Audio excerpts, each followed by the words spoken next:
أفلا يتدبرون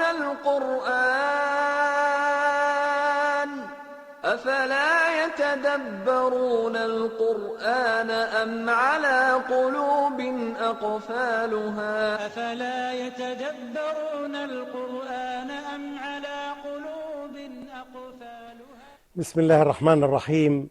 In the name of Allah, the most merciful, the most compassionate.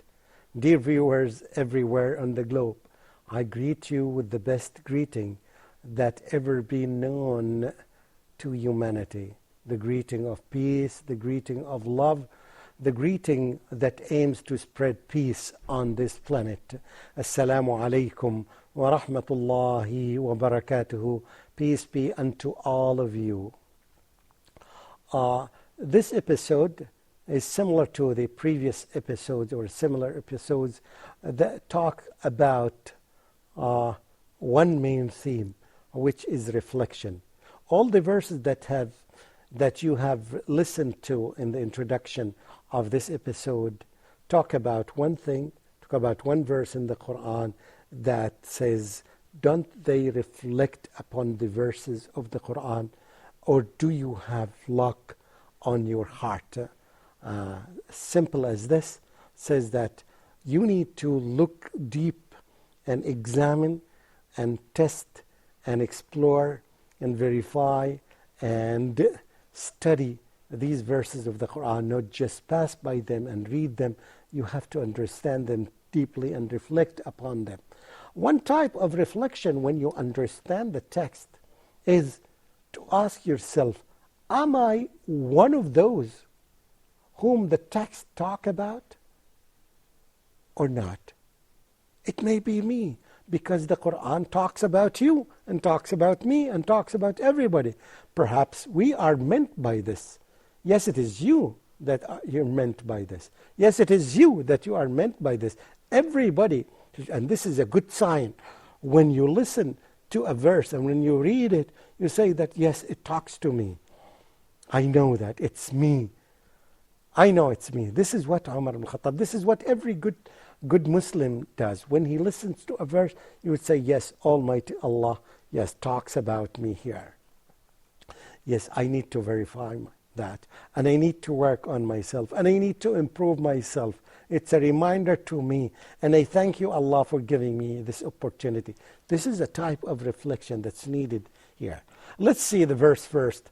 It's two verses here, one verse here from one chapter. It is chapter number 31, and the verse is, or the ayah is number 18. You can look at the screen and you see how it reads. أعوذ بالله من الشيطان الرجيم ولا تصعر خدك للناس ولا تمش في الأرض مرحا إن الله لا يحب كل مختال فخور. The meaning of this verse is, this is the translation of it, and turn not your face away from men with pride or with bragging, nor walk in insolence through the earth. Verily, Allah likes not each arrogant boaster. Here, when you try to reflect upon this verse, you will find that, first of all, these are tips of advice of Luqman to his son. And it tells you a very important message, that this Quran is a comprehensive book. This religion is so comprehensive that it covers everything in the universe. It covers the laws, it covers the worship, it covers the relationship between people, it covers everything, it touches upon everything. Because it's guidance, that it is the final message. So it's very simple to understand that it encompasses everything in this universe. Anything that happens and will happen, you will find reference to it. What should I do in that situation? You will find the answer in the Quran. Otherwise, it will be an incomplete book. This is the sound and the deep belief of every Muslim that this book is the guidance and it is so comprehensive. For example, this is an example. It talks about the etiquettes of behavior here. How should you deal with people? It talks about even how you look at them. Should you look at their face? Should you turn your face away from them? Should you make an eye contact? Should you do this? Should you do that? Should you do... It gives you all these details in the Quran and in the Sunnah of the Prophet ﷺ. Amazing religion.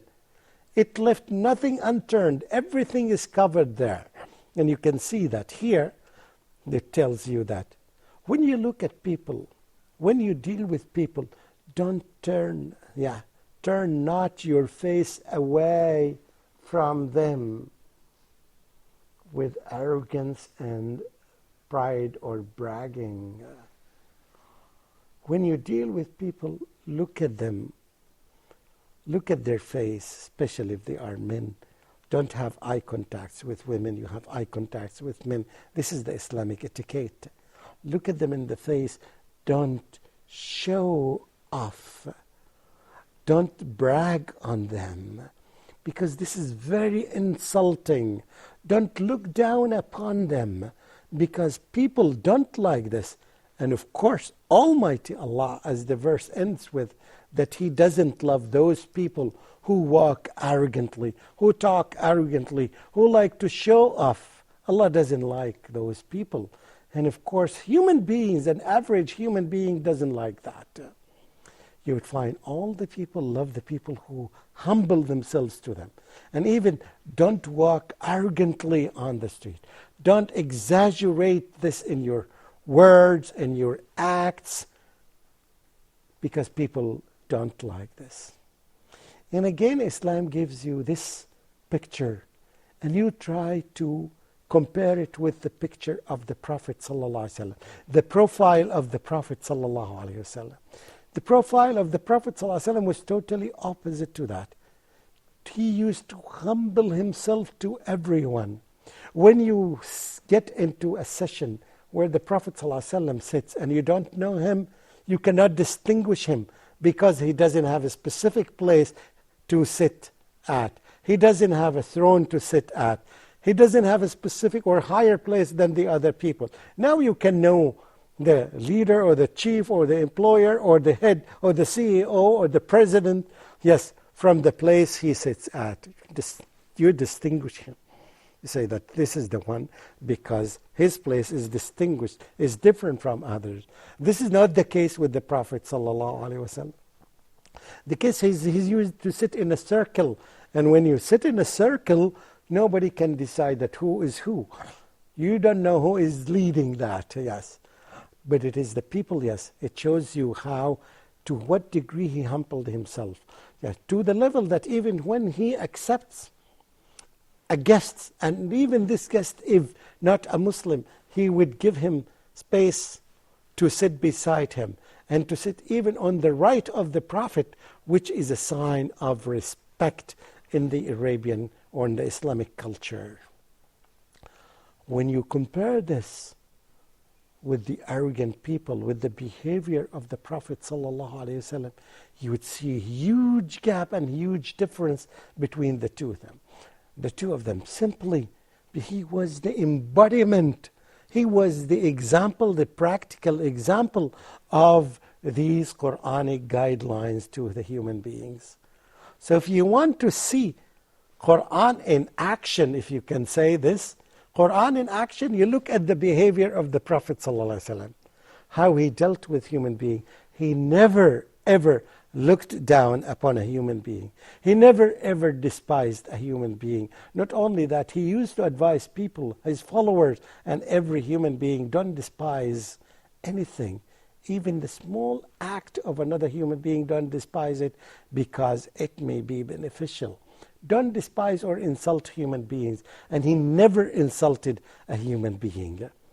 Compare this model example, and this is the reason why Allah subhanahu wa ta'ala selected the Prophet to be the final messenger. He is the best of the best of the best of the best. That's why he was selected for the final religion. Again, You can learn lots of lessons from this. A lot of people despise each other and show arrogance in different ways, not necessarily by turning their face away, sometimes by the rude language that they use. They don't select the words. And the Prophet ﷺ used to select the best words. And even when he used to be asked, how did you do this? He said that I learned this. It was taught to me by Almighty Allah to select the best words. That's why he used to select the best words that would have positive impact to the people. He was always positive in his words. So these forms of behavior, of etiquettes that is disliked by Almighty Allah and disliked by human beings should be avoided.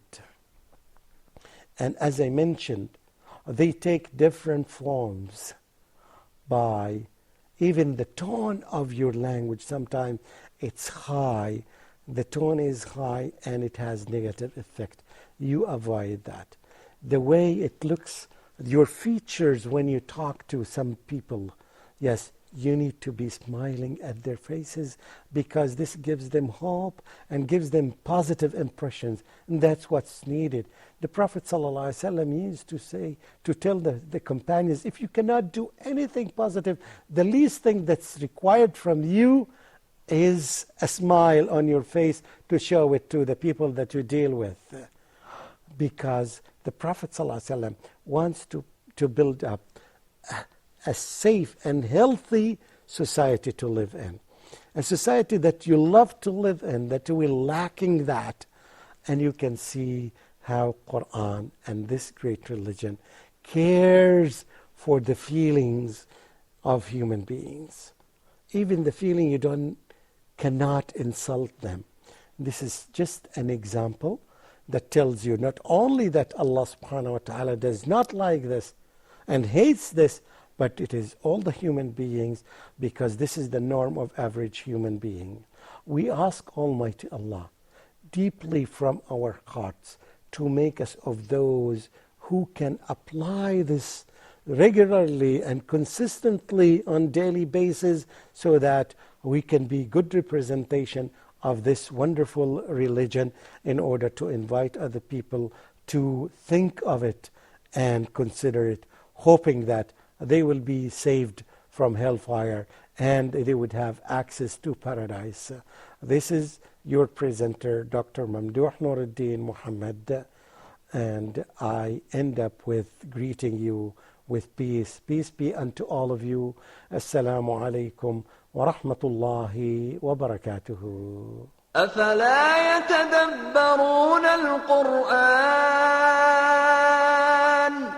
أفلا يتدبرون القرآن أم على قلوب أقفالها أفلا يتدبرون القرآن أم على قلوب أقفالها أفلا يتدبرون القرآن أم على قلوب أقفالها